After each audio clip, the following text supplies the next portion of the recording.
Hatching. This is done by drawing lines that run in parallel or side by side. Since the lines are uniformly patterned, it works very well for shading things like wood grain, brushed metals and fingernails, just to name a few. A sharp pencil works great for conveying metallic textures, while a blunt pencil can help you achieve smoother strokes that will also be more easy to blend. Be careful when using this shading technique on round objects.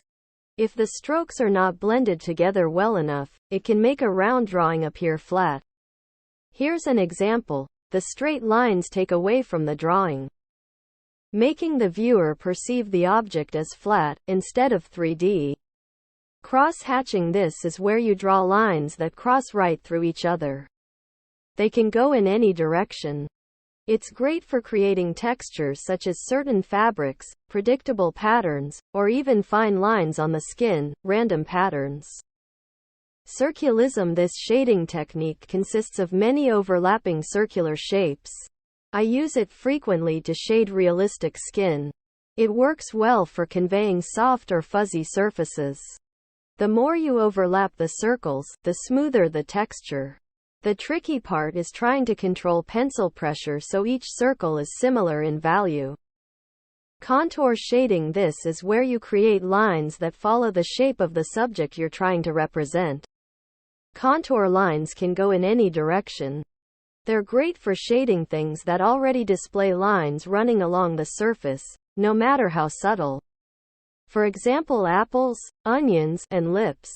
In this example, the lines also double as lip wrinkles too. For each shading technique, the more densely you shade, the smoother the shading will appear, and the harder you press down on your pencil, the darker your shading will appear, allowing you to achieve a sense of visual depth. Combined shading techniques. All of these shading techniques can be used in combination wherever you see fit. I used all four to shade this wrinkly hand. The combination of these techniques helped me achieve various textures commonly seen in wrinkled skin. Starting with just the outline of a hand, I applied circulism as a base layer to give it a consistent texture all throughout, a texture that resembles subtle fine lines on the skin. Hatching and contouring were used to show stretched skin that wraps around, across the shape of the hand. Hatching also works very well for shading nails, as mentioned earlier, especially nails that have prominent stripy patterns. Cross-hatching was used very minimally to create realistic wrinkle patterns around the knuckles where the skin is thick.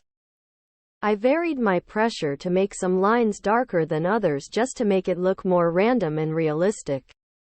You don't have to stick to these four shading techniques exclusively because there are many others you can use, or just make up your own to create the texture and look that you want for your drawing. Here are a few examples. You can practice with the shading techniques introduced in this tutorial, or create your very own smiley face. I hope you found this tutorial helpful. If you liked it, please share it and leave a comment down below. Let me know if you have any suggestions for future tutorials.